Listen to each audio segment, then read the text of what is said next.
बड़े एहतराम के साथ गुजारिश कर रहा हूँ, हज़रत मौलाना मुफ्ती अब्दुल गफ़ूर साहिब दामत बरकातुहू साबिक़ शेखुल हदीस जामिया इस्लामिया जामा मस्जिद अमरोहा, हज़रत वाला से गुजारिश है कि आप तशरीफ़ लाएँ, उन बच्चियों को और उनके साथ हम सबको बुखारी शरीफ की आखिरी हदीस की तशरीह और उसकी रोशनी में अपने मवाइज़ हसना से हम सबको मुस्तफ़ीज़ फरमा दें। हज़रत वाला की दुआ पर ही ये मजलिस अपने अख्तिताम को पहुँचेगी इंशाअल्लाह। वो लड़कियाँ वो तैयार हो जाएं, अपना आखिरी सबक की तशरीह सुन ले। ये निकाह होना है, पहले निकाह हो।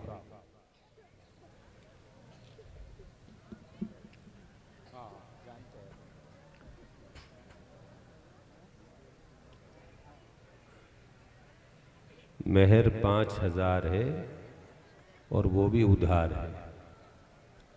भाई नकद का रिवाज शुरू करो, ये उधार उधार अच्छा नहीं है। पहला हक बीवी का, वो भी उधार कर देते हो, नकद होना चाहिए। मोहम्मद शमशीर साहब वकील हैं, कहाँ मौजूद हैं? मोहम्मद तस्लीम और मोहम्मद सनूबर साहब गवाह हैं, दोनों मौजूद।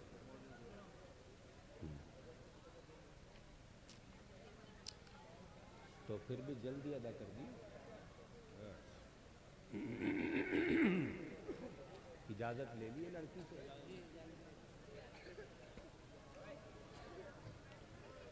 अल्हम्दुलिल्लाहि नहमदुहु व नस्तईनुहु व नस्तगफिरुहु व नुअमिनु बिही व नतवक्कलु अलैहि व नऊज़ु बिल्लाहि मिन शुरूरि अनफुसिना व मिन सय्यिआति अअमालिना। मन यहदिहिल्लाहु फला मुदिल्ल लहु व मन युद्लिलहु फला हादिय लहु व नशहदु अन ला इलाहा इल्लल्लाहु वहदहु ला शरीक लहु व नशहदु अन्न सय्यिदना व सनदना व हबीबना व इमामना व मौलाना मुहम्मदन अब्दुहु व रसूलुहु सल्लल्लाहु अलैहि व अला आलिहि व सहबिहि व बारक व सल्लम तस्लीमन कसीरन कसीरा। अम्मा बअदु फ़अऊज़ु बिल्लाहि मिनश शैतानिर रजीम। बिस्मिल्लाहिर रहमानिर रहीम।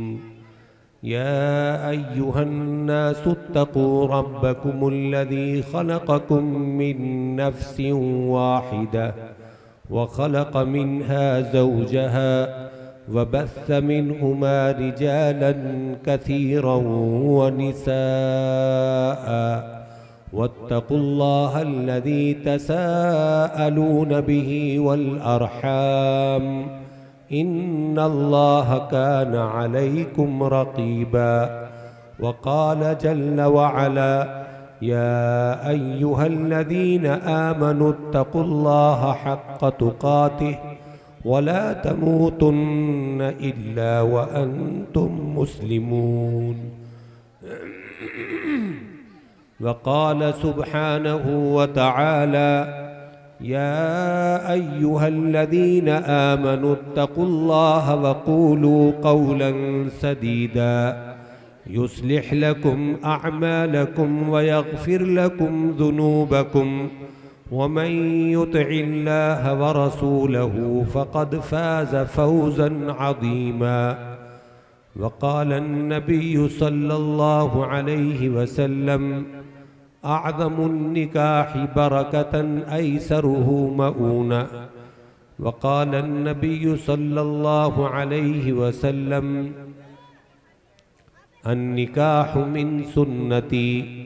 वक़ाल फ़मन रग़िब अन सुन्नती फ़लैस मिन्नी औ कमा क़ाल अलैहि स्सलातु वत्तस्लीम।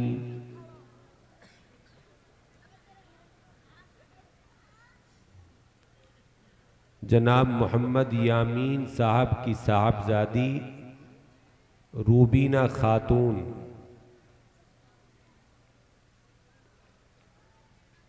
मोहम्मद शमशीर साहब की वकालत और मोहम्मद तस्लीम और मोहम्मद सनूबर साहिबान की गवाही के साथ 5,000 रुपये मेहर के इवज़ मैंने आपके निकाह में दी। क्या आपने रूबीना खातून को अपने निकाह में कबूल किया? हाँ कबूल है। जी, मैंने उनको अपने निकाह में कबूल किया। जी मैंने अपने निकाह में उनको कबूल किया। बारकल्लाहु फीकुमा व जमा बैनकुमा बिल खैर। अल्लाह इनके निकाह में बरकत अता फरमाए। इस निकाह को अल्लाह ताला इफ़्फ़त, पाकदामनी, नेक साले औलाद के वजूद में आने का ज़रिया बनाए।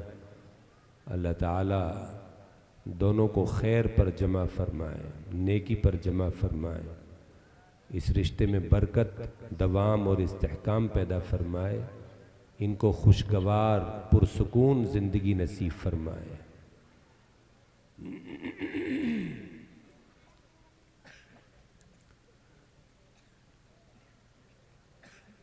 अल्हम्दुलिल्लाहि रब्बिल आलमीन वस्सलातु वस्सलामु अला सय्यिदिल अंबिया'i वल मुरसलीन व अला आलिहि व सहबिहि अजमईन।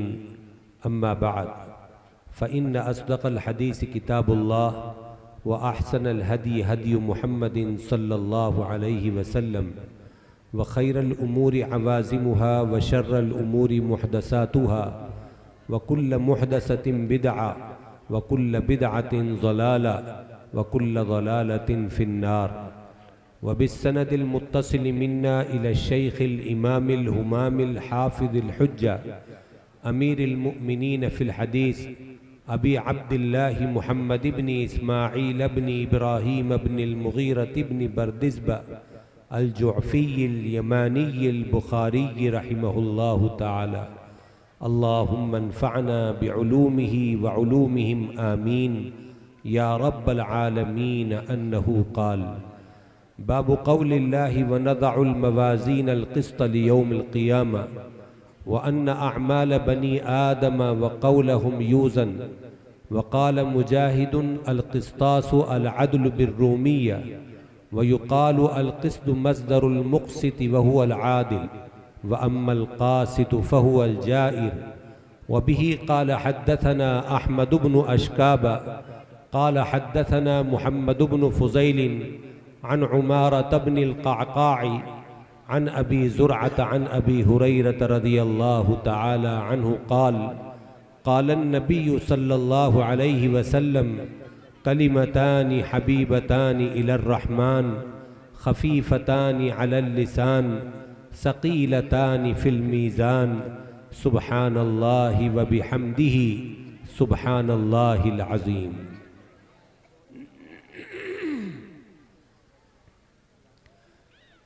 ये बुखारी शरीफ का आखिरी बाब और उसकी आखिरी हदीस थी जो मैंने आपके सामने तिलावत की।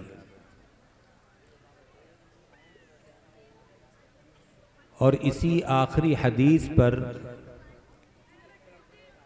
उन बच्चियों की जो इस मदरसे से इस साल फारिग हो रही हैं, बुखारी शरीफ मुकम्मल हो गई, उनकी तालीम मुकम्मल हो गई। इस मजलिस में एक तरफ तो वो बच्चियां बैठी हुई हैं जिन्हें आखिरी हदीस पढ़नी है, जिनका आखिरी सबक होना है, और दूसरी तरफ हमारे ये दीनी और ईमानी भाइयों का मजमा है। मैं कोशिश करूंगा कि कुछ बातें तो दरसी अंदाज की उन बच्चियों के लिए अर्ज़ कर दूं जिनकी वजह से आज ये मजलिस सजाई गई है, ये महफिल मुनाकिद की गई है। और कुछ बातें इस अंदाज की अर्ज़ करूं कि जो मेरे लिए भी नफ़ा बख्श और मुफीद हो और हमारे दीनी और ईमानी भाइयों के लिए भी अमल के लिए कारगर हो और नफ़ा बख्श और उम्मीद अफजा हो। ये बुखारी शरीफ अल्लाह के रसूल की हदीसों का मजमुआ है। उर्फ़ आम में इसको बुखारी शरीफ कहा जाता है, लेकिन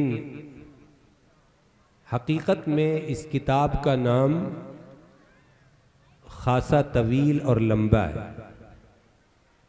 शारह मुस्लिम अल्लामा नववी रहमतुल्लाह अलैह ने बुखारी शरीफ का जो असली नाम ज़िक्र किया है वो है अल-जामिउल मुस्नदुस सहीहुल मुख्तसरु मिन उमूर रसूलिल्लाहि सल्लल्लाहु अलैहि वसल्लम व सुननिही व अय्यामी।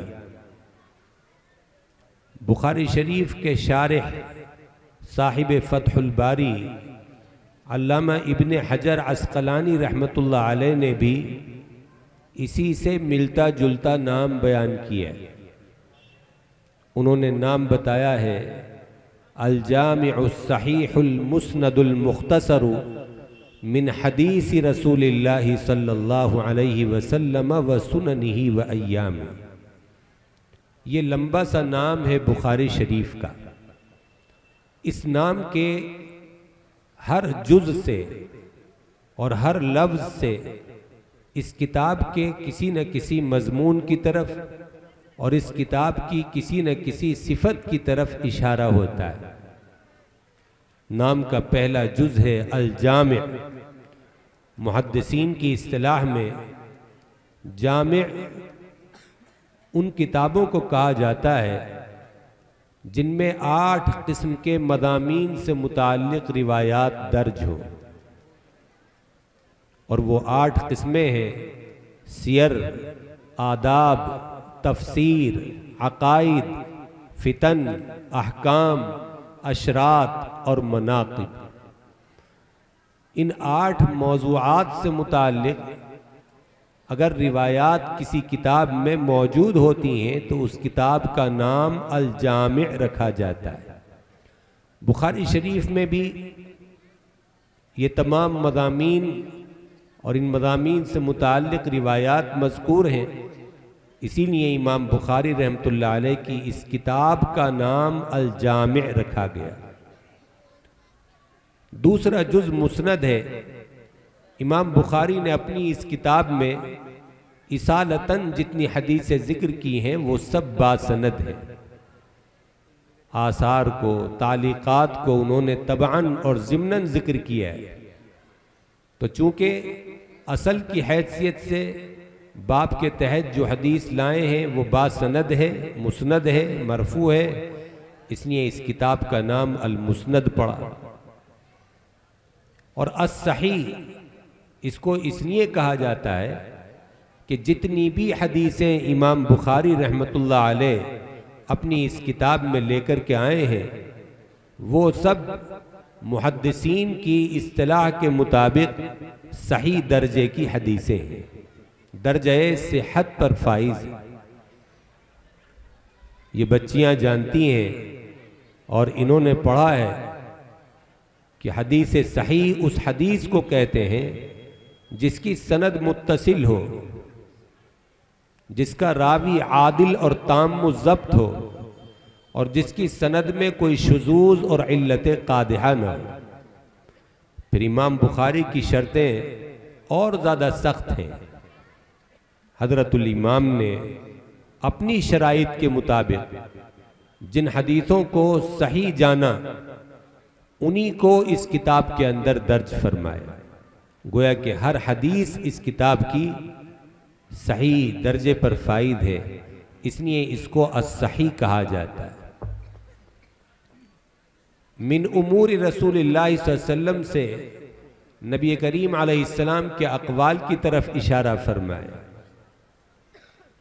सुनन से आपके अफ़आल की तरफ इशारा है और अय्यामिही से आपके ग़ज़वात और नबी करीम अलैहिस्सलाम के ज़माने में जो अहम तरीन वाक़यात पेश आए उनकी तरफ इशारा। ये है इस किताब का पूरा नाम। इमाम बुखारी रहमतुल्लाह अलैह ने इस किताब को 6 लाख हदीसों में से मुंतखब किया है। 7,275 हदीसें इस किताब के अंदर इमाम बुखारी ने जमा फरमाई। 6 लाख हदीसें उनको याद थीं, उनके हाफजे में महफूज थीं। उन 6 लाख में से 7,275 रिवायतें उन्होंने चुनी हैं, इस किताब के लिए मुंतखब की हैं। जाहिर बात है कि ये तादाद 6 लाख के मुकाबले में बड़ी मुख्तसर सी तादाद है, और मुकर्ररात को अगर हज़फ कर दिया जाए तो फिर रिवायतों की तादाद आधी से भी कम रह जाती है। तो जाहिर बात है कि ये तादाद चूँकि मुख्तसर है, इसीलिए इस किताब के नाम में एक जुज़ अल मुख्तसर भी आया है। इस किताब को इमाम बुखारी रहमतुल्लाह अलैह ने 16 साल में लिखा है। शेखुल हदीस हज़रत मौलाना मोहम्मद ज़करिया साहब नव्वरल्लाहु मरक़दहू फरमाते हैं कि किसी किताब में सराहत तो नहीं मिलती, लेकिन गौर करने से ये इशारा मिलता है कि ये किताब 16 साल में लिखी गई। और इमाम बुखारी रहमतुल्लाह अलैह ने बड़ी एहतियात के साथ इस किताब को लिखा है। जब भी कोई हदीस इमाम बुखारी इस किताब में लिखने का इरादा फरमाते थे तो पहले गुस्ल फरमाते, 2 रकात नफिल पढ़ते, इस्तिखारा करते, और जब उनका दिल पूरी तरह मुतमईन हो जाता और उन्हें शरह सद्र हो जाता कि ये अल्लाह के रसूल सल्लल्लाहु ताला अलैहि वसल्लम की ही हदीस है और सही दर्जे की हदीस है, तब इस किताब के अंदर दर्ज फरमाते। हदीसों को लिखने में वो जल्दबाजी से काम नहीं लिया करते थे, बल्कि पूरी तरह तहकीक और तनकीह करके, छान फटक करके तब हदीसों को कबूल करते थे और मुतमईन होने के बाद इस किताब में लिखा करते थे। जब इस किताब का मुसव्वदा तैयार हुआ तो उसको साफ करने के लिए, उसकी तबयीज़ के लिए वो हरम मुहतरम तशरीफ ले गए, हरम मक्की, और हतीम के अंदर बैठ करके उन्होंने इस किताब की तबयीज़ फरमाई। उसके बाद फिर मदीना मुनव्वरा पहुंचे और मदीना मुनव्वरा में नबी करीम अलैहिस्सलाम के रोज़े अतहर के बाद जो सबसे ज्यादा बाबरकत मकाम है, जिसको रियाजुल जन्ना कहा जाता है, वहां बैठ करके इमाम बुखारी रहमतुल्लाह अलैह ने इस किताब के अबवाब और तराजिम तहरीर फरमाए और इस किताब को वहां मुकम्मल फरमा दिया। तो हतीम के अंदर बैठ करके इसकी तबयीज़ फरमाई, रियाजुल जन्ना में बैठ करके इसके अबवाब और तराजिम लिखे और इसकी तकमील फरमाई। ऐसे बाबरकत मकामात पर इमाम बुखारी रहमतुल्लाह अलैह ने इस किताब को मुकम्मल किया। जाहिर बात है, बाबरकत जगहों पर जब कोई काम होता है तो वो काम भी बाबरकत हो जाता है। चुनाचे अल्लाह ने इस किताब में बड़ी बरकत अता फरमाई और इसे बेपना मकबूलियत अता फरमाई। किताब जब तैयार हो गई तो इमाम बुखारी अलैहि रहमा ने अपने असातिज़ा की खिदमत में उसको पेश किया। इमाम बुखारी के असातिज़ा में से यहया इब्ने मईन रहमतुल्लाह अलैह, अली इब्नुल मदीनी रहमतुल्लाह अलैह, इमाम अहमद इब्ने हम्बल अलैहि रहमा, ये हजरात मौजूद थे। इमाम बुखारी ने इनकी खिदमत में अपनी किताब पेश की। इन हजरात ने किताब को देखा, पढ़ा और उसकी तस्दीक व तस्वीब फरमाई और इमाम बुखारी को दुआओं से नवाजा और उनकी शान में बड़े बुलंद कलिमात इरशाद फरमाए। जब असातिज़ा की ताईद हासिल हो गई तब इमाम बुखारी ने इस किताब का दर्स शुरू किया और उसी ज़माने से अल्लाह ने इसको ऐसी शोहरत और ऐसी मकबूलियत अता फरमाई कि खुद इमाम बुखारी से बराह रास्त इस किताब को एक रिवायत के मुताबिक 80,000 और एक रिवायत के मुताबिक 90,000 उलमा ने खुद पढ़ा। इमाम बुखारी से ये किताब पढ़ी 90,000 उलमा। ऐसी मकबूलियत अल्लाह ताला ने इस किताब को अता फरमाई। और उस जमाने से लेकर के आज तक शर्क़ व गर्ब में, शिमाल और जुनूब में, दुनिया के चप्पे चप्पे पर इस किताब को पढ़ने पढ़ाने का सिलसिला जारी है। बल्कि जैसे जैसे मदारिस बढ़ रहे हैं ये सिलसिला भी बढ़ रहा है, इसमें भी रोज अफजो तरक्की हो रही है, इजाफा हो रहा है। इस किताब की मकबूलियत का इससे अंदाजा होता है। इसी तरह एक बहुत बड़े मुहद्दिस हैं, वो फरमाते हैं कि मैं हरम में सोया हुआ था कि ख्वाब में अल्लाह के रसूल सल्लल्लाहु अलैहि वसल्लम की जियारत हुई और अल्लाह के रसूल का इरशाद है कि जिसने मुझे ख्वाब में देखा उसने हकीकत में मुझे ही देखा, इसलिए कि शैतान मेरी सूरत में नहीं आ सकता। मन रआनी फिल मनामी फ़क़द रआनी फ़इन्न शैतान ला यतमस्सलु बी। शैतान मेरी सूरत नहीं बना सकता। तो उन मुहद्दिस साहब ने देखा कि अल्लाह के रसूल तशरीफ फरमाए और अल्लाह के रसूल फरमा रहे हैं उनसे कि आप हमारी किताब नहीं पढ़ते। उन्होंने पूछा, या रसूल अल्लाह आपकी किताब कौन सी है? तो रसूलुल्लाह सल्लल्लाहु अलैहि वसल्लम ने इस किताब का नाम लिया, फरमाया जामिउ मुहम्मद इब्न इस्माइल, यानी बुखारी शरीफ ये हमारी किताब है। तो जनाब रसूलुल्लाह सल्लल्लाहु अलैहि वसल्लम ने इस किताब की निस्बत अपनी जानिब फरमाई। ये भी इस किताब की मकबूलियत की अलामत और उसकी दलील है। इमाम बुखारी रहमतुल्लाह अलैह सन 194 हिजरी में पैदा हुए बुखारा में।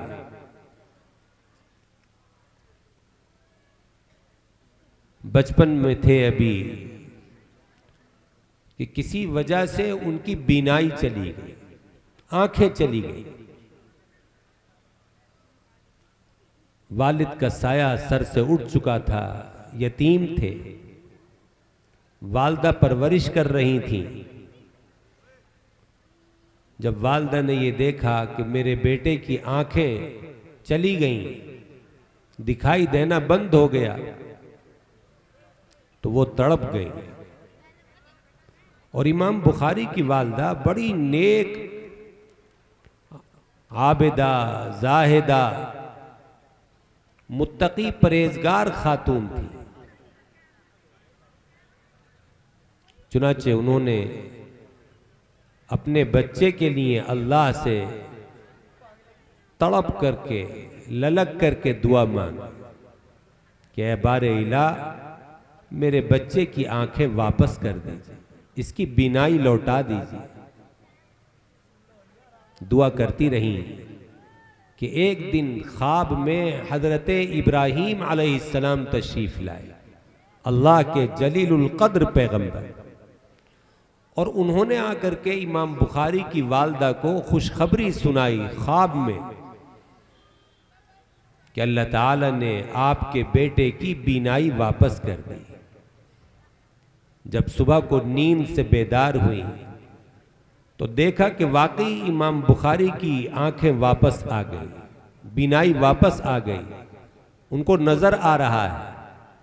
चुनाचे उन्होंने अल्लाह का शुक्र अदा किया। हमारी जो माएँ और बहनें यहाँ मौजूद हैं वो इससे सबक हासिल करें कि माँ नेक थी, मुत्तकी, परहेजगार थी, औलाद पर मुसीबत आई, माँ का अल्लाह से ताल्लुक था, चुनाचे उसने अल्लाह से दुआ करके, दरखास्त करके अपने बेटे से वो मुसीबत दूर करा दी। इसलिए मैं कहा करता हूं कि हर मां को नेक बन करके रहना चाहिए। नमाजों की पाबंदी, रोजों की पाबंदी, सदका और खैरात, रोजाना कुरान करीम की तिलावत का मामूल, सुबह शाम जिक्र व अज़कार, तस्बीहात, गुनाहों से अपने आप को बचा करके रखना, नेकियों का एहतमाम करना और ज्यादा से ज्यादा फर्ज इबादत के साथ नफली इबादत का भी एहतमाम करना, ये इंसान की नेकी, ये है नेक जिंदगी, दीनदार वाली जिंदगी कि आदमी गुनाहों से बचे और नेकियों को अपनी जिंदगी के अंदर भर ले और अल्लाह के हुक्म की नाफरमानी न करे। जब हर औरत, हर माँ अपने आप को इस तरह नेक बना करके रखेगी तो कभी भी अगर औलाद पर कोई मुसीबत आ गई, माँ के हाथ उठेंगे। अल्लाह वालिदैन की दुआएं कबूल भी करता है, दुआ कबूल होगी और औलाद से मुसीबत टल जाए। माँ की दुआ से और उसकी बरकत से औलाद से बलाएं टल जाए, मुसीबतें टल जाए। और अगर माँ दीनदार नहीं है, दिन रात मोबाइल देखने में लगी रहती, मोबाइल पर सीरियल, फिल्में, मूवियाँ, म्यूजिक, गाने बजाने, फुहश चीजें, न नमाज के करीब जाती है, न कुरान की तिलावत करती है, न सुबह शाम तस्बीहात पढ़ती है, गुनाहों के अंदर मुब्तला है, तो क्या होगा? खुद भी मुसीबतों में गिरफ्तार होगी, औलाद भी मुसीबतों में गिरफ्तार होगी। और चूंकि माँ बद्दीन है, दुआएं भी कबूल नहीं होंगी, न अपनी मुसीबत दूर करा सकेगी, न औलाद की मुसीबत दूर करा सकेगी। इसलिए हर औरत को नेक और दीनदार बनने की जरूरत है। इमाम बुखारी रहमतुल्लाह अलैह जब थोड़े से बड़े हुए, तालीम के लायक हो गए, पढ़ने के काबिल, तो चूंकि यतीम थे, बाप का साया तो सर से उठ चुका था, मां परवरिश कर रही थी। उनकी वालदा ने इमाम बुखारी के बारे में फैसला किया कि मैं अपने बच्चे को दीनी तालीम दिलाऊं। अगर वो चाहती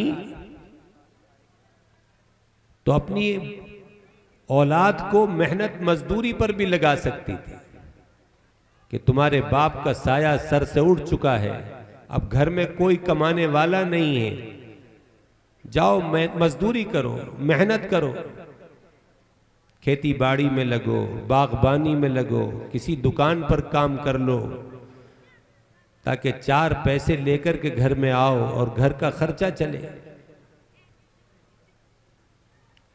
इमाम बुखारी की वालदा ने ये सब नहीं सोचा,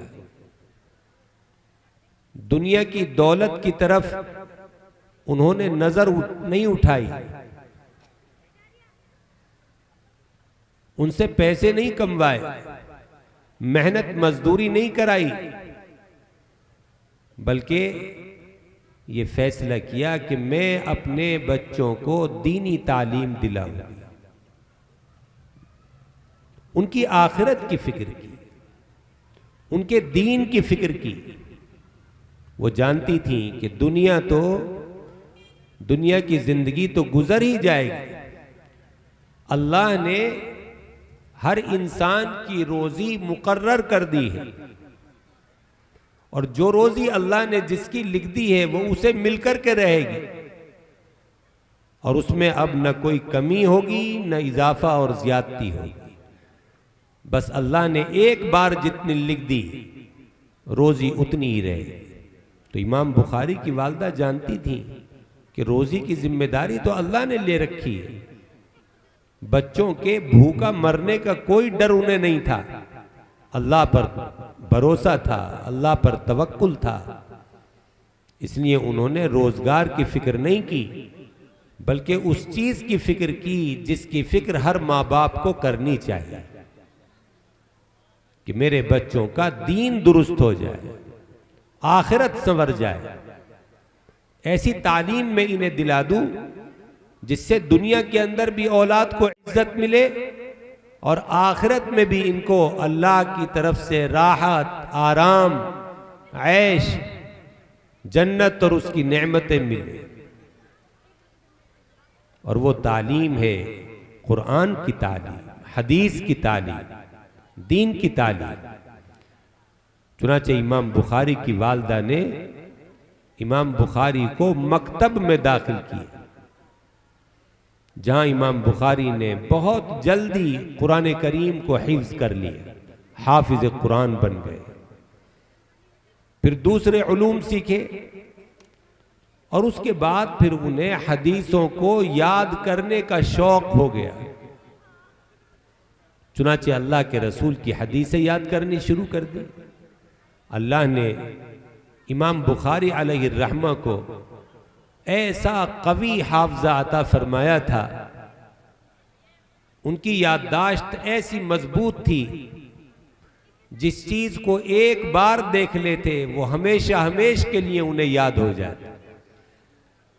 एक बार जिस बात को सुन लेते वो हमेशा हमेश के लिए याद हो जाता।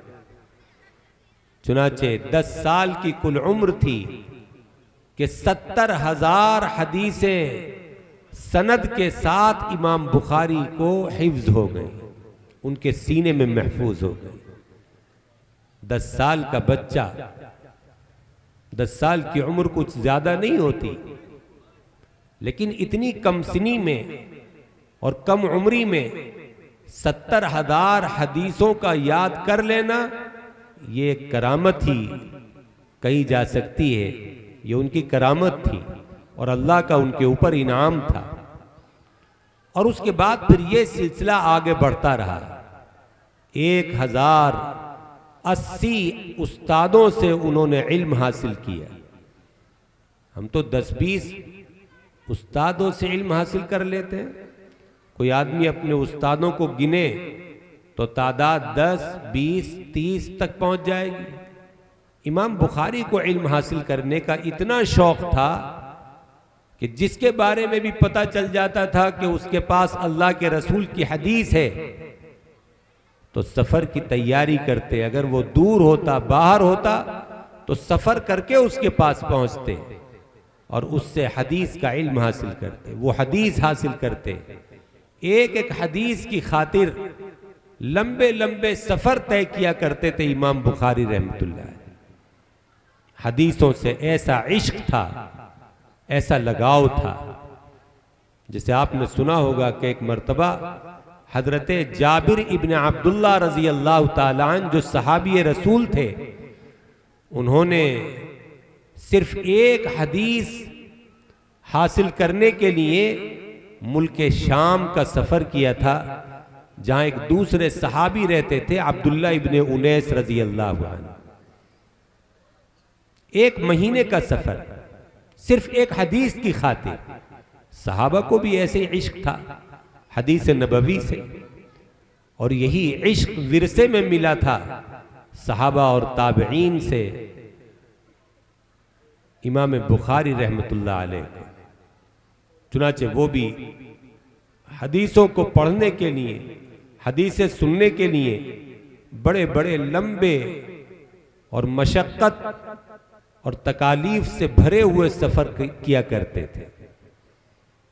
खुद फरमाते हैं कि मैं कूफा और बसरा, जो इराक के शहर हैं, उनमें कितनी बार दाखिल हुआ हूं, कितनी मर्तबा वहां गया हूं, मुझे याद नहीं।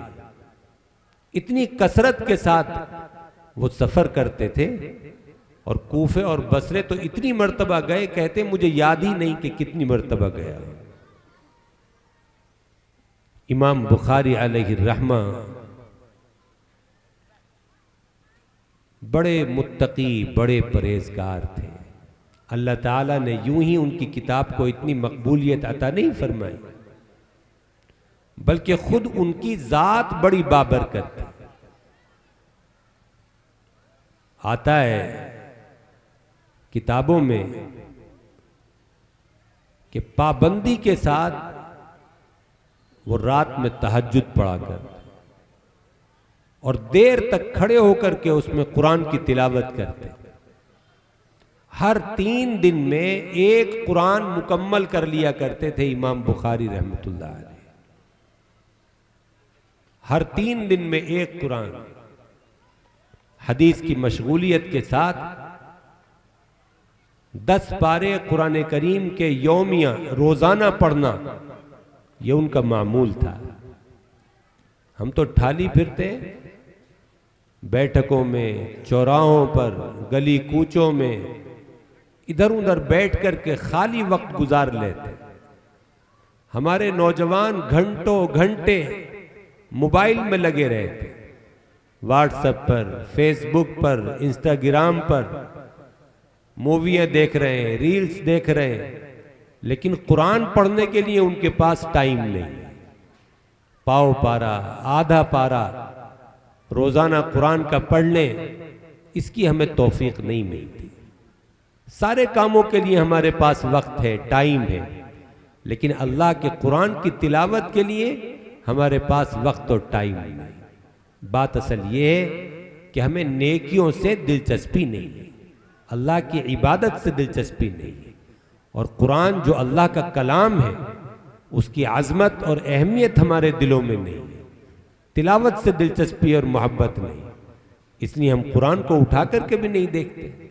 इमाम बुखारी जिनकी जिंदगी बड़ी मशगूल और मसरूफ जिंदगी थी,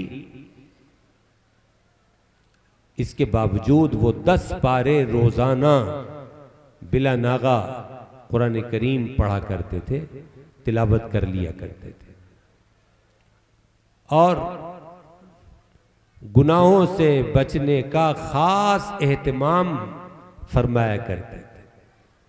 हम सब के लिए जिस तरह अल्लाह के रसूल की जिंदगी में नसीहत है, सहाबा की जिंदगी में हमारे लिए सबक है, इसी तरह इमाम बुखारी रहमतुल्लाह अलैह की जिंदगी में भी हमारे लिए बड़े सबक हैं। हम इन तफसीलात को इसी नियत से सुने कि हम भी इन चीजों को अपनाएंगे और अपनी जिंदगी के अंदर दाखिल करें। इमाम बुखारी कितने नेक थे, वो अल्लाह के मकबूल बंदे कैसे बने। उन्होंने अपने अंदर वो सिफात पैदा की थी जो अल्लाह को महबूब और पसंद है।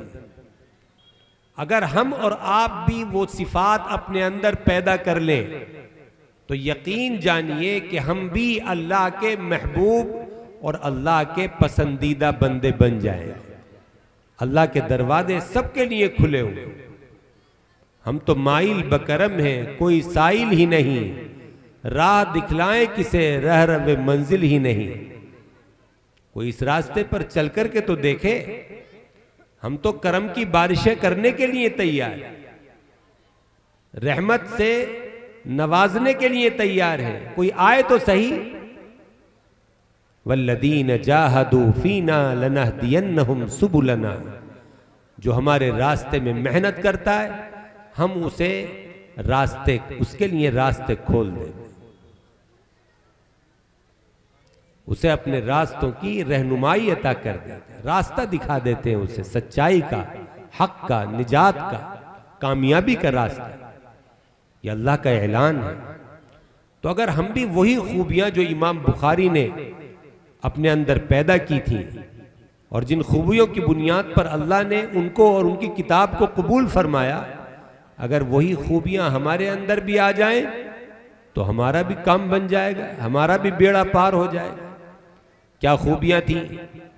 इमाम बुखारी रहमतुल्लाह अलैह कभी भी झूठ नहीं बोले, हमेशा सारी जिंदगी उन्होंने सच्चाई को इख्तियार किया।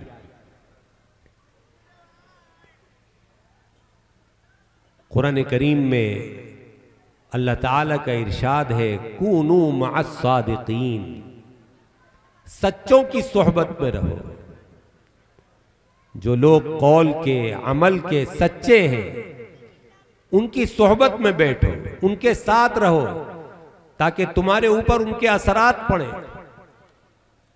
तुम भी उनके रंग में रंग जाओ और तुम भी अल्लाह के पसंदीदा सच्चे बंदे बन जाओ। कुरान में सच्चाई को इख्तियार करने का हुक्म दिया गया।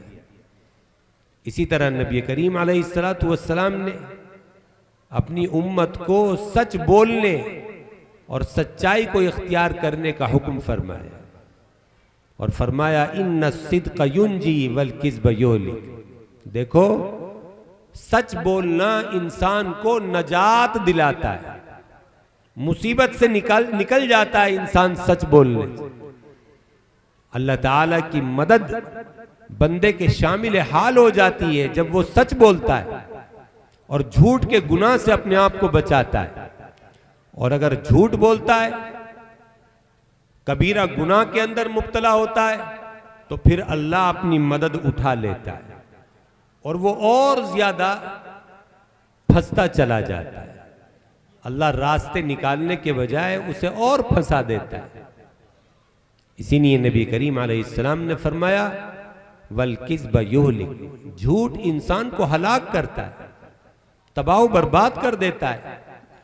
आज हम अपनी जिंदगियों को खंगाल करके देखें और गौर करें तो पता चलेगा कि सुबह से लेकर के शाम तक घर में, बाजार में, दुकान में, खेत में हमारी जबान पर झूठ ही झूठ जारी होता रहता है।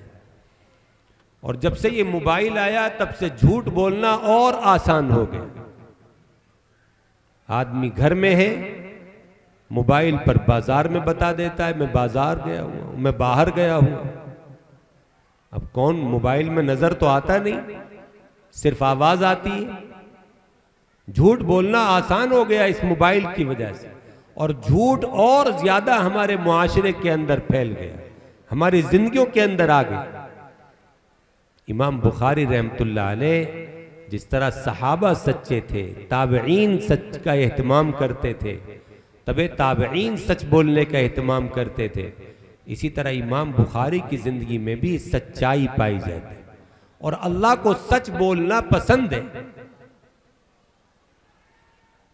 एक ताबई थे जिनका नाम था हजरत रिबई इब्न हुरैश। हमेशा सच बोलते, कभी जिंदगी में उन्होंने झूठ ही नहीं बोला। एक मर्तबा बड़ा अजीब वाकया पेश आया है कि उनके लड़कों से, 2 लड़कों से कुछ जुर्म हो गया। उस जमाने में बादशाह था हज्जाज बिन यूसुफ, बड़ा जालिम बादशाह। 1 लाख से ज्यादा इंसान तो खुद उसने अपने हाथ से कत्ल किए थे, और अपनी फौज से कितने मरवाए थे, कितने कत्ल कराए थे, तारीख उसको शुमार करने से आजिज है। हज्जाज बिन यूसुफ ने उनके बेटों की गिरफ्तारी का आर्डर दे दिया, वारंट जारी कर दी। अब पुलिस उनको तलाश कर रही थी, लेकिन वो कहीं हाथ नहीं आ रहे थे। किसी ने हज्जाज से कहा कि इन बच्चों के जो वालिद हैं वो कभी झूठ नहीं बोलते, हमेशा सच बोलते, झूठ के गुनाह से बहुत बचते हैं। आप इनके वालिद से क्यों नहीं मालूम करते कि बच्चे कहां छुपे हुए हैं? वो सच बोलते हैं, सच सच बता देंगे, आपके लिए पकड़ना उनको आसान हो जाए। बात समझ में आई? उसने वालिद के पास पुलिस को भेजा कि जाओ वालिद से तहकीक करो। पुलिस वाले उनके वालिद के पास आए, आकर के मालूम किया कि बच्चे कहाँ हैं। वो तो सच बोलते थे, झूठ से नफरत करते थे, उसे गुनाह समझते थे। वो समझते थे कि अगर मैंने झूठ बोला तो मेरा रब नाराज हो जाए, अल्लाह की मदद मुझसे रूठ करके चली जाएगी, इसलिए मैं अपने रब को नाराज नहीं करूंगा, चाहे कुछ हो जाए, सच ही बोलूं। चुनाचे उन्होंने बगैर कुछ सोचे, बगैर गौर किए फौरन बता दिया कि आज तो मेरे बेटे घर आए हुए हैं और घर में ही छुपे हुए हैं, मौजूद है घर के अंदर। पुलिस वाले लौट करके चले गए और हज्जाज बिन यूसुफ को जाकर के बताया कि आज तो वो दोनों मुजरिम घर आए हुए हैं। कहा किसने बताया है? कहा उनके वालिद ने बताया। अल्लाह ने हज्जाज के दिल में नरमी डाल दी, पत्थर दिल इंसान, लेकिन वालिद के सच बोलने की बरकत से हज्जाज के दिल को अल्लाह ने नरम फरमा दिया। उसने बात सुनी और गुस्सा नहीं हुआ, कोई आर्डर गिरफ्तारी का नहीं दिया, बल्कि इतना मुतासिर हुआ कि ऐसे भी अल्लाह के बंदे मौजूद हैं जो अपने पले पलाए जवान बेटों को खतरे में डाल रहे हैं। बाप ने ये नहीं सोचा कि ये मेरे पले पलाए बेटे हैं, हज्जाज के हाथ लग गए तो वो इनकी गर्दन उड़ा देगा, इन्हें कत्ल कर देगा, मेरा बुढ़ापे का सहारा चला जाएगा, पहाड़ों जैसा गम मेरे ऊपर टूट पड़ेगा। ये तो मेरे बुढ़ापे की लाठी है, सहारा है। कुछ नहीं सोचा और सच सच बता दिया। हज्जाज ये सुनकर बड़ा मुतासिर हुआ और उसने ऐलान किया, कद अफौतु अन्हुमा लिसिद्क़ि अबीहिमा। भरे दरबार को गवाह बनाया और कहा मैं तुम्हें गवाह बना करके कहता हूं, मैंने उनके लड़कों को माफ कर दिया उनके बाप के सच बोलने की वजह से। अल्लाह के रसूल ने इसीलिए फरमाया, इन्ना सिद्क़ युंजी, सच बोलने से नजात मिल जाती है, छुटकारा मिलता है परेशानी से। हम ये सोचते हैं सच बोलने से फंस जाएंगे, सच बोले तो जिल्लत हो जाए, इसलिए झूठ पर झूठ बोलते चले जाते हैं। एक झूठ को साबित करने के लिए फिर और 70 झूठ बोलते। इमाम बुखारी के अंदर सच्चाई की सिफत पाई जाती थी।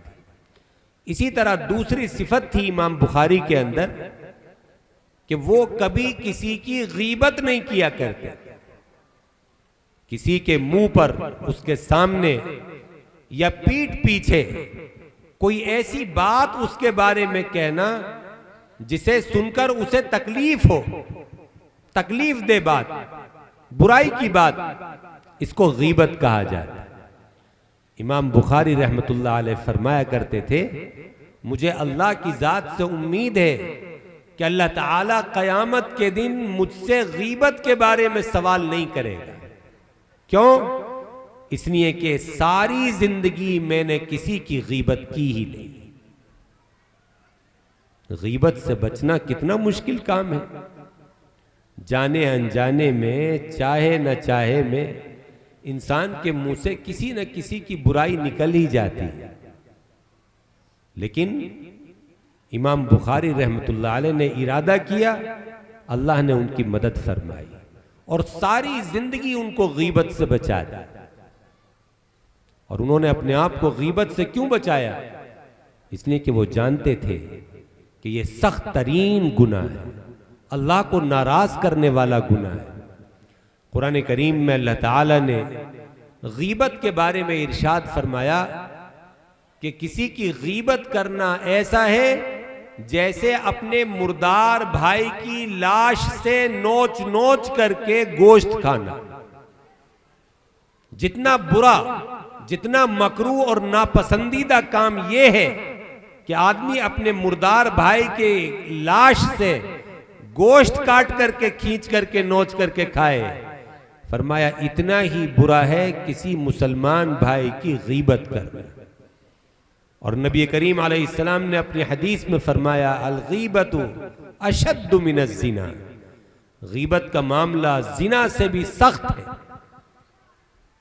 इसीलिए साहबा इकराम गीबत से बचते थे, ताबईन गीबत से बचते थे। अल्लाह के नेक बंदे अपनी जबान को गीबत से महफूज रखते।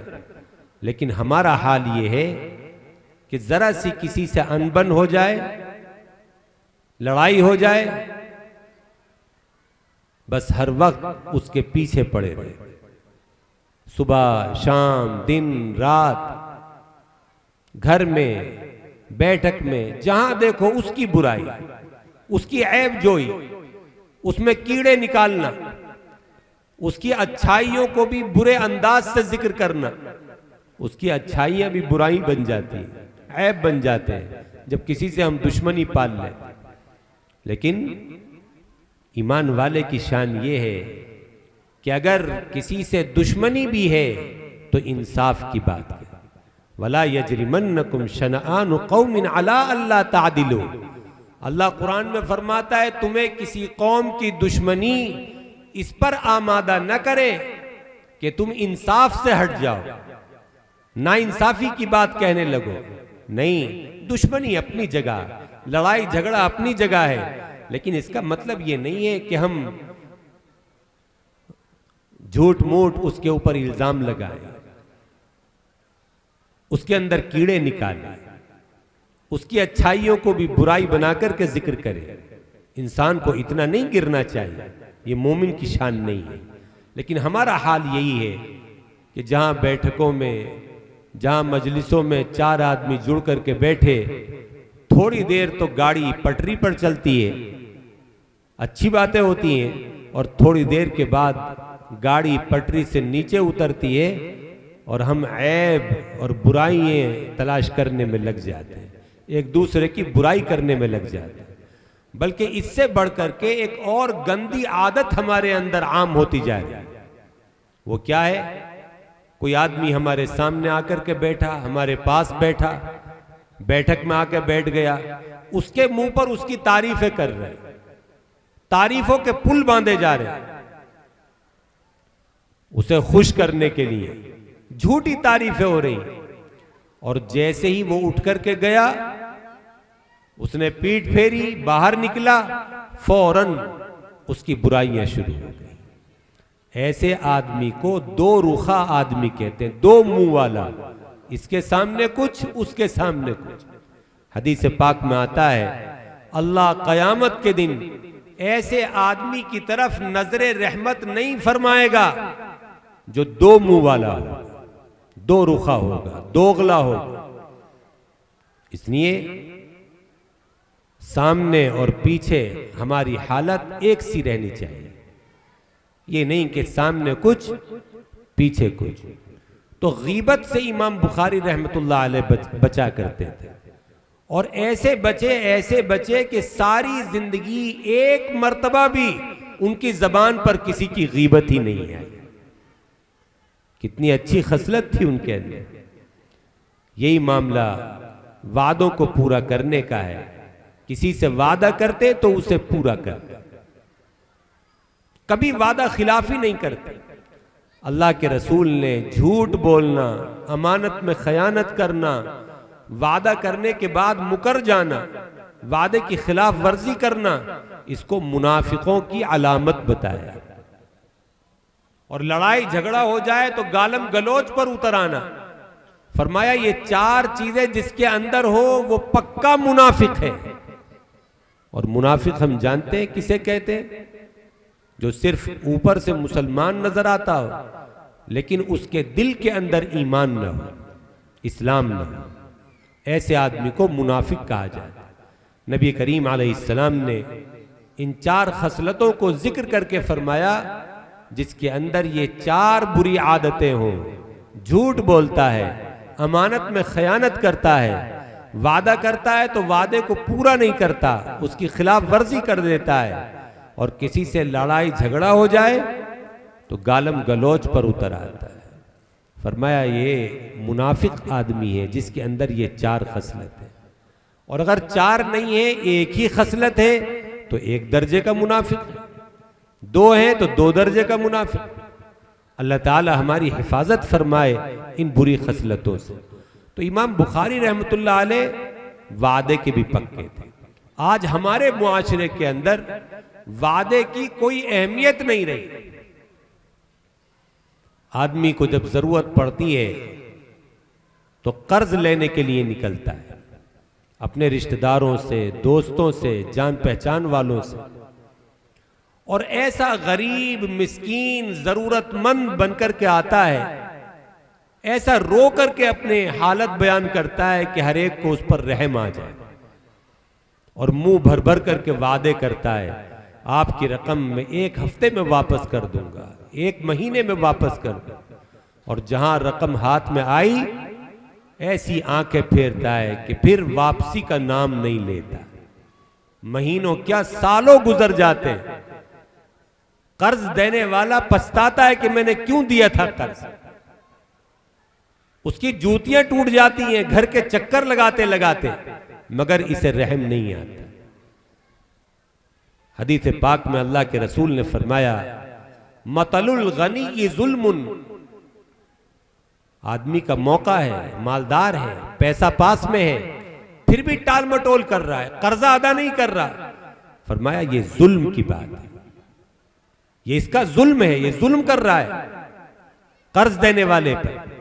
और जुल्म का मामला बड़ा सख्त है। हदीस में आता है अज़्ज़ुल्मु ज़ुलुमातुन यौमल क़ियामा, क़यामत के दिन जुल्म अंधेरों की शक्ल में आएगा। जो जालिम होगा, जिसने किसी पर जुल्म किया होगा, उसे चारों तरफ से अंधेरा घेरे हुए होगा, जुल्मतें और वहशतें उसके ऊपर तारी होंगी, ये सजा होगी उसके जुल्म की।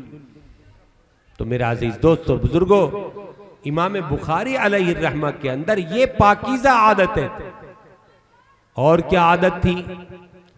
कभी भी हराम लुक्मा उन्होंने इस्तेमाल नहीं किया। अगर कुछ पास नहीं रहा,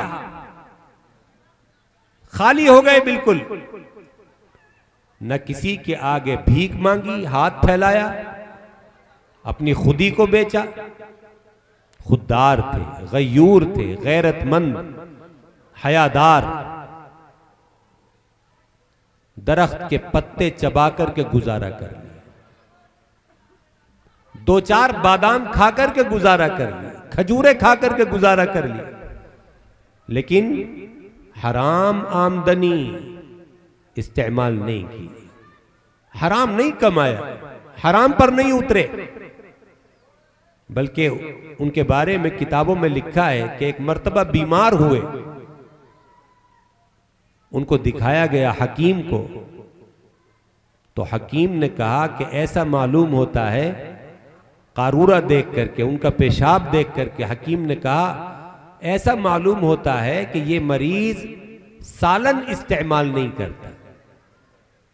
शागिर्द पीछे पड़ गए कि हजरत क्या आप सालन इस्तेमाल नहीं करते? रूखी रोटी खाते हैं, अकेली रोटी खाते हैं। पहले तो उन्होंने बचने की कोशिश की, छुपाना चाहा, लेकिन जब शागिर्दों ने ज्यादा इसरार किया, ज्यादा पीछे पड़े, तो इमाम बुखारी ने बता दिया और फरमाया कि हाँ 40 साल से मैंने सालन इस्तेमाल नहीं किया है। ये है इमाम बुखारी रहमतुल्लाह अलैह। इस कदर एहतियात कि मेरे पेट में कहीं हराम का लुकमा ना चला जाए, हराम का सालन ना चला जाए, किस कदर एहतियात फरमाई होगी। 40 साल बगैर सालन के अकेली रोटी इस्तेमाल की। हमें तो 1 हफ्ता गोश्त न मिले तो तड़प जाते हैं, मचल जाते हैं, चाहते हैं सुबह शाम मजेदार लजीज खाने खाएं, नई नई डिशें घर के अंदर बनती रहे। इमाम बुखारी का देखिए किस तरह उन्होंने लज्जतों को तर्क कर दिया था, अपनी ख्वाहिशात को किस तरह मसल दिया था, कुचल दिया था, दबाया था।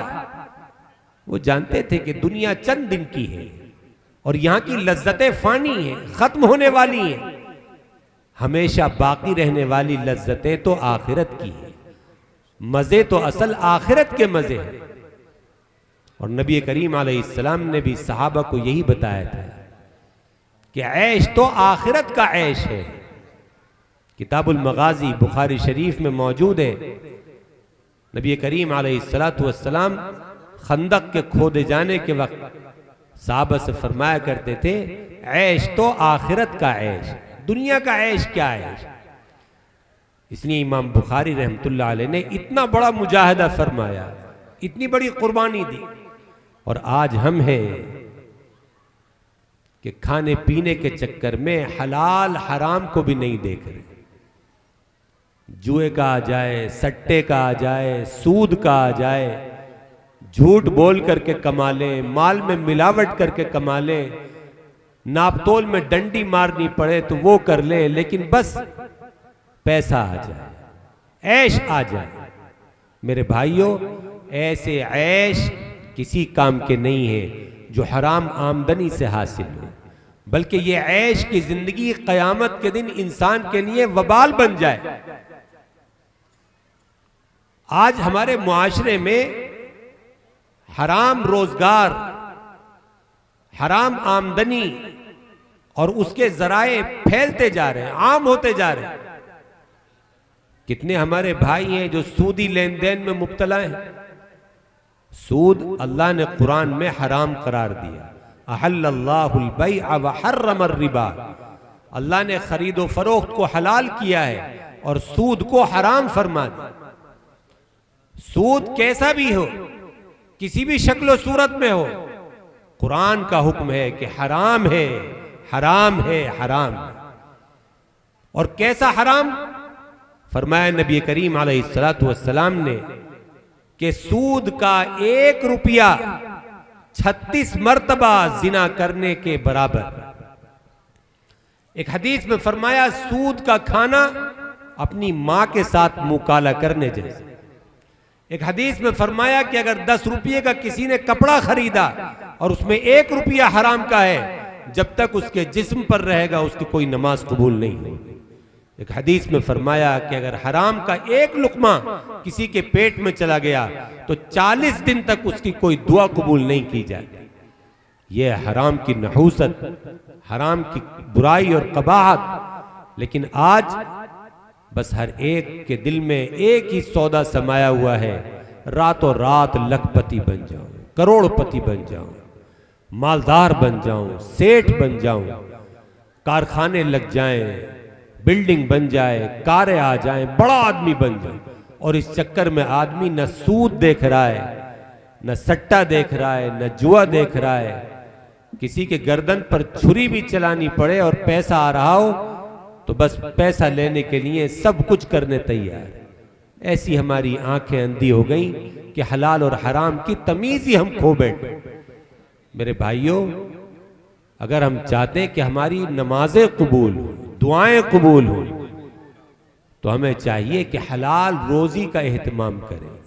वरना हमारी जुमे की, फजर, जोहर, असर, मगरिब, ईशा, सुन्नतें, नवाफिल, सारी नमाजें हमारी मुंह पर मार दी जाए। कबूल नहीं होगी कोई नमाज अगर पेट में हराम का लुक्मा है।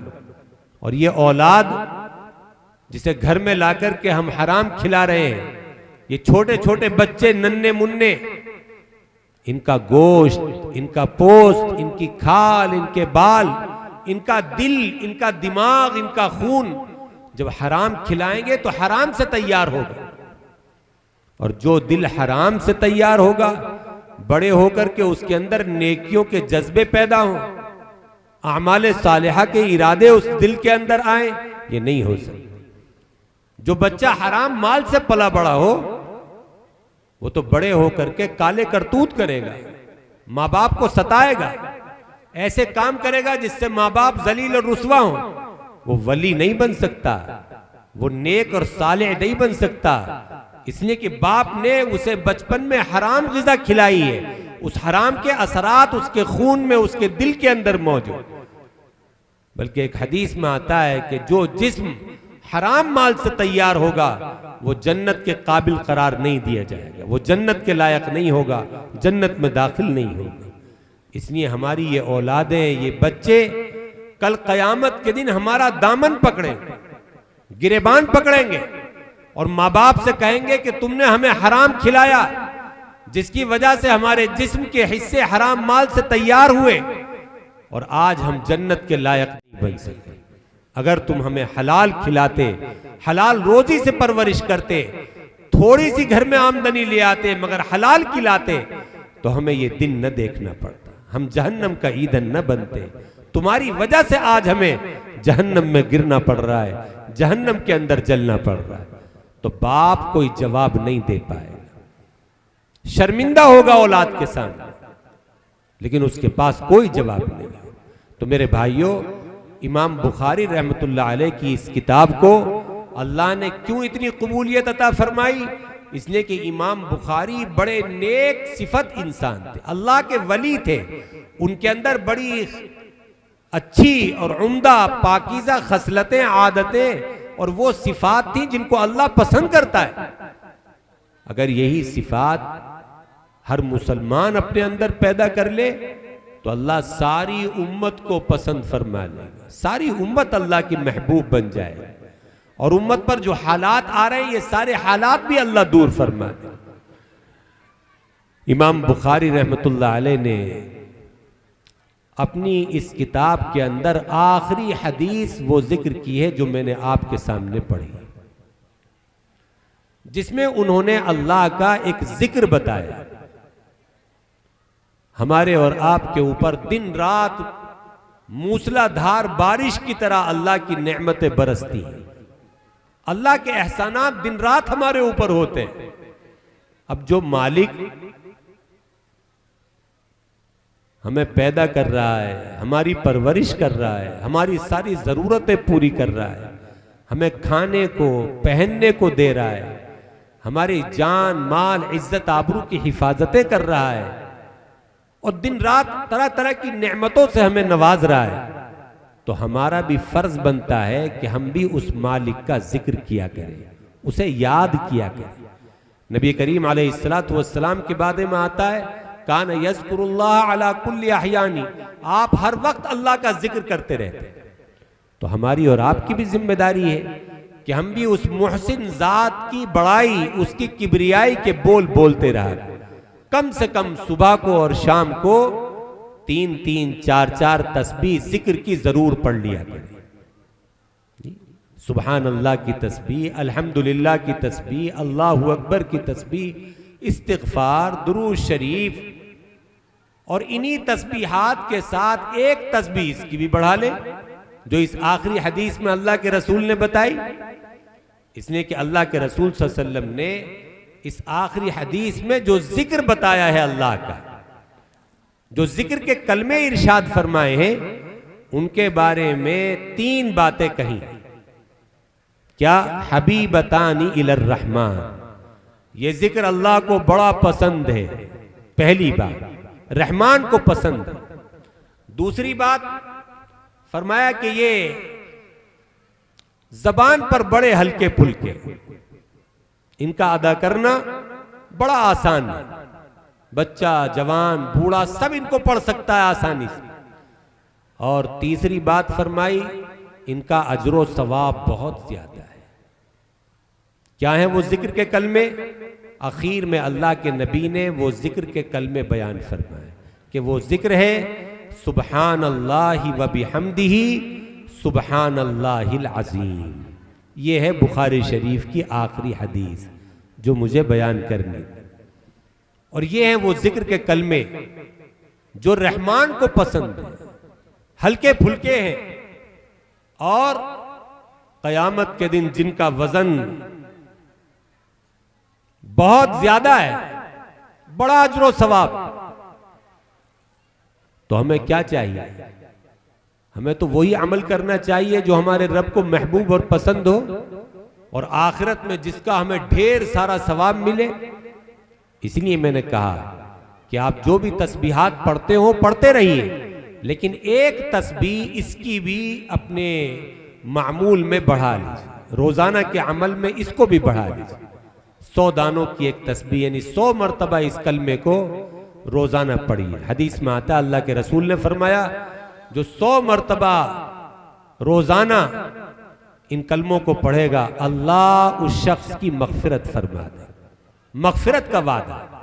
इसलिए आसान सा जिक्र है, इसको याद कर लीजिए, किसी से भी पूछ करके 2-4 बार कहने से याद हो जाएगा।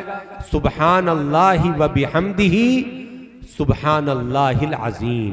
बल्कि हो सकता है अक्सर लोगों को याद भी है, बस पढ़ने का इरादा कर लीजिए इसको इंशाअल्लाह रोजाना पढ़ा करें।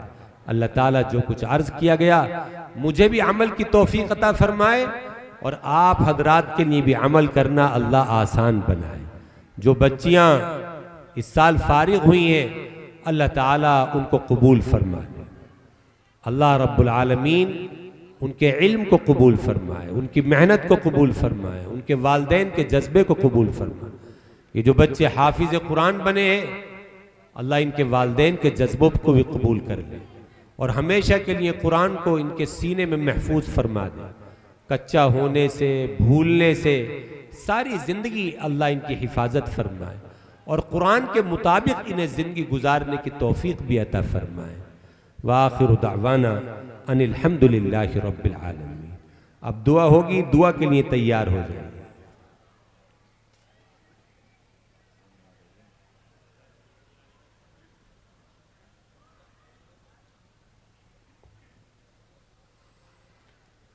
हानिया बीमार हैं, यूनुस कुरैशी साहब बीमार हैं, उनके लिए दुआ कीजिए अल्लाह उन्हें शिफा अता फरमाए। फुरकान साहब का इंतकाल हो गया, अल्लाह उनकी मगफिरत फरमाए, दर्जात बुलंद फरमाए। और भी इस मजमे में या मजमे के मुताल्लिकीन में जितने बीमार हैं सबके लिए शिफा की दुआ कीजिए। हमारे बड़ों ने फरमाया कि बुखारी शरीफ जब ख़त्म होती है तो उस मौके पर अल्लाह ताला दुआएं कबूल फरमाता है और शायद इसीलिए आप बैठे हुए भी हैं कि बुखारी शरीफ की दुआ में शिरकत करके जाएं। तो अब तक तो दीन की बातें चल रही थी, वो भी इबादत थी और नबी पाक सल्लल्लाहु अलैहि वसल्लम ने फरमाया अद्दुआ मुख्खुल इबादत, दुआ इबादत का मग़ज़ है, जान है। तो अब तक जो हो रहा था वो भी इबादत था और अब दुआ होगी, ये इबादत की जान है, इबादत का मग़ज़ है। आजिज़ी के साथ, इनकिसारी के साथ ये सोच कर के दुआ करें कि अल्लाह ताला बादशाहों का बादशाह है, बेपनाह ख़जानों का मालिक है, उसके ख़जानों में कोई कमी नहीं है, हम उसके बंदे हैं। जब हम उससे मांगेंगे तो वो ज़रूर अता फरमाए। हाजी वकील साहब की भी इनका इंतकाल हो गया है, उनके लिए भी दुआ कर दें, अल्लाह उनकी भी मग़फ़िरत फरमाए। ला इलाहा इल्लल्लाहुल हलीमुल करीम, सुब्हानल्लाहि रब्बिल अर्शिल अज़ीम, अल्हम्दुलिल्लाहि रब्बिल आलमीन, अल्लाहुम्मा लकल हम्दु कुल्लुहु व लकश शुक्र कुल्लुहु, ला नुहसी सनाअन अलैका अंत कमा असनैता अला नफ्सिक, अल्लाहुम्मा लकल हम्दु कुल्लुहु व लकश शुक्र कुल्लुहु, ला नुहसी सनाअन अलैका अंत कमा असनैता अला नफ्सिक, अल्लाहुम्मा लकल हम्दु हम्दन तय्यिबा, अल्लाहुम्मा लकल हम्दु हम्दन मुबारका, अल्लाहुम्मा लकल हम्दु हम्दन तय्यिबन कसीरन मुबारकन फीह, या रब्बी लकल हम्दु कमा यंबगी लिजलाली वजहिका व अज़ीम सुल्तानिक, अल्लाहुम्मा सल्लि अला सय्यिदिना मुहम्मद व अला आलि सय्यिदिना मुहम्मद व बारिक व सल्लिम, अल्लाहुम्मा सल्लि अला सय्यिदिना मुहम्मद व अला आलि सय्यिदिना मुहम्मद व बारिक व सल्लिम। इलाहल आलमीन हमारे गुनाहों को माफ़ फरमा, मौलाए करीम हमारी ख़ताओं को दरगुजर फरमा। या अल्लाह हम बड़े गुनहगार हैं, बड़े सियाहकार हैं, सर से पैर तक गुनाहों में डूबे हुए हैं, बाल बाल हमारे जिस्म का गुनाहों में मुलव्विस है। ए अल्लाह दिन के उजाले में भी गुनाह हुए हैं और रात के अंधेरों में भी हुए हैं, तन्हाई में भी किए हैं और मजमों में भी किए हैं। ए अल्लाह सगीरा भी हुए हैं और कबीरा भी हुए हैं, जानकर भी हुए हैं और अनजाने में भी हुए हैं, मगर मौलाए करीम आपकी रहमत हमारे इन गुनाहों से बहुत ज़्यादा है। ए अल्लाह उसी रहमत से हम सब की बख्शिश फरमा दीजिए, हमें माफ़ फरमा दीजिए। ए अल्लाह मग़फ़िरत के फ़ैसले फरमा दीजिए। ए अल्लाह हम तेरे आजिज़ और कमज़ोर बंदे हैं, बेबस और बेख्तियार बंदे हैं। ए अल्लाह नफ्स और शैतान के बहकावे में और अपनी नादानी और नासमझी में ए अल्लाह हमने पहाड़ों और समंदरों के बराबर गुनाह कर डाले। ए मालिक अगर आपने इनको माफ़ नहीं किया तो हम तबाह बर्बाद हो जाएंगे, हलाक हो जाएंगे। ए अल्लाह कहीं के न रहेंगे। ए मालिक माफ़ फरमा दीजिए, मालिक माफ़ फरमा दीजिए, मालिक हमें माफ़ फरमा दीजिए। ए अल्लाह दुनिया में कोई इंसान अपने मुंह से गलती मान लेता है तो लोग कहते हैं इसे छोड़ दो, इसने गलती मान ली। ए अल्लाह, हम भी अपनी जबान से गलतियां मान रहे हैं, अपने जुर्मों का, अपने गुनाहों का इकरार कर रहे हैं। ए मालिक, आप भी हमें माफ फरमा दीजिए। ए अल्लाह, आप भी हमें माफ फरमा दीजिए।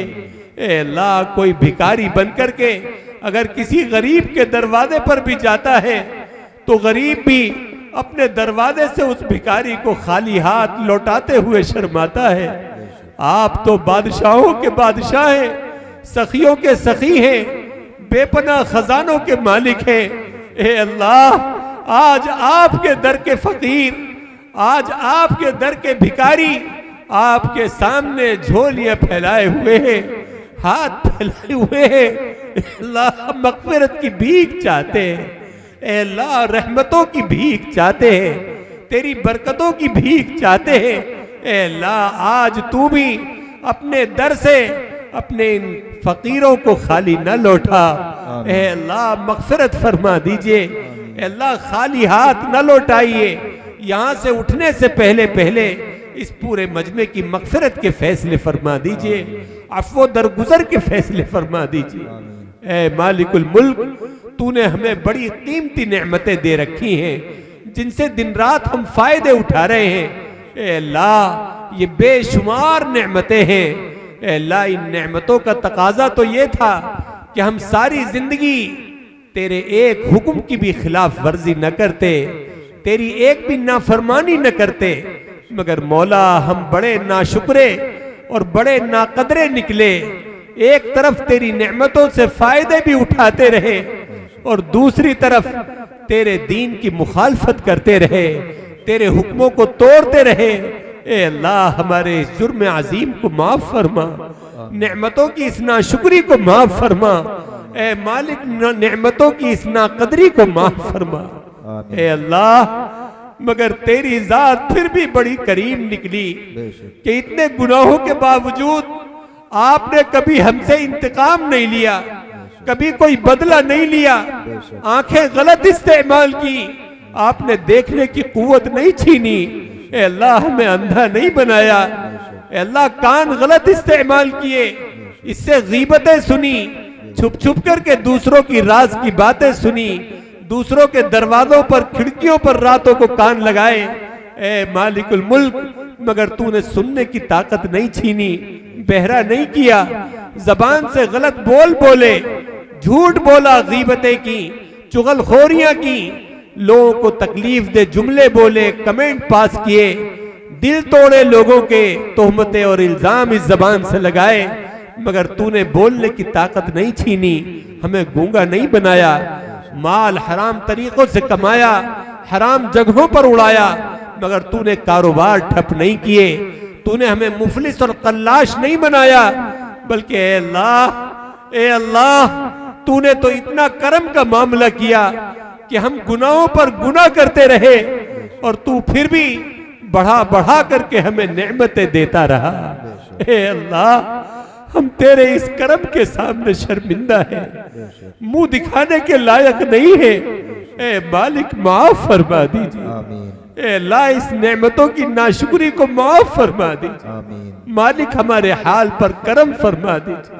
हम बहुत गंदे हो गए, बहुत बुरे हो गए, सारी अच्छाइयां, अच्छी खूबियां हमारे अंदर से निकल गई। ए अल्लाह, सिर्फ मुसलमान नाम का एक ढांचा रह गए। ए मालिक, हमारे हाल पर रहम फरमा दीजिए, करम फरमा दीजिए, अच्छाइयां हमारे अंदर पैदा फरमा दीजिए, इस्लाम की खूबियां पैदा कर दीजिए, बुराइयां हमारे अंदर से निकाल दीजिए।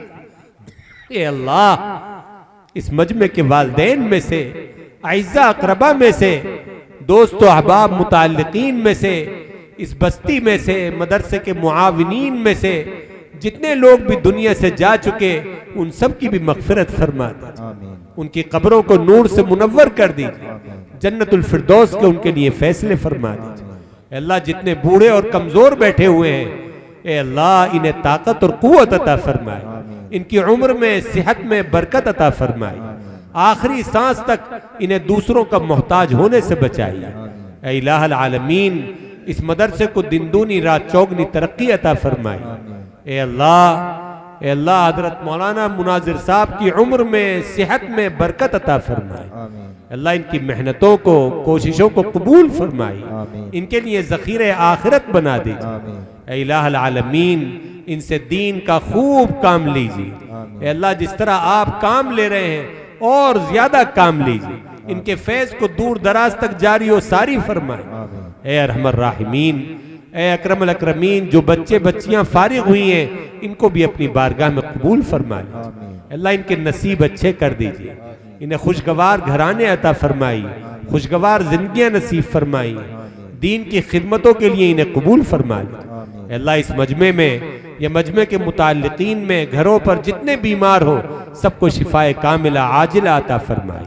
उम्मत के हर मरीज को सेहत और तंदुरुस्ती अता फरमाए। ए अल्लाह परेशान हालों की परेशानियों को दूर फरमा दे, मकरूजों को कर्जों से बरी कर दीजिए, मकरूजों को कर्जों से बरी कर दीजिए, जिनकी रकमें फंस गई हैं वापसी की शक्लें पैदा फरमा दीजिए, सबको हलाल और तय्यब रोजी अता फरमाए, सबकी खेती बाड़ी में रोजगार में अल्लाह खैर व बरकत नाजिल फरमाए, हर तरह के नुकसान से सबको बचाए। अल्लाह बे औलादों को नेक साले औलाद दे दीजिए, बेघरों के लिए घर का इंतजाम कर दीजिए, जो बच्चे बच्चियां निकाह के काबिल हो गए उन्हें नेक साले रिश्ते अता फरमाई, गैब से उनकी शादियों को आसान फरमा दीजिए। ए अल्लाह जिनकी शादियां हो चुकी उन जोड़ों को तोड़ से बचाए, तलाक से बचाए। ए अल्लाह उन्हें खुशगवार पुरसुकून जिंदगी अता फरमाए, उनमें उल्फत और मोहब्बत पैदा फरमा दे। ए अल्लाह जहां जहां भी किसी मुसलमान पर दुनिया में जुल्म हो रहा हो उसे जुल्म से बचा लीजिए, जुल्म से नजात अता फरमाई, उसके लिए खास अपनी नुसरत नाजिल फरमाई। अल्लाह हर मुसलमान की जान माल इज्जत आबरू की हिफाजत फरमाए।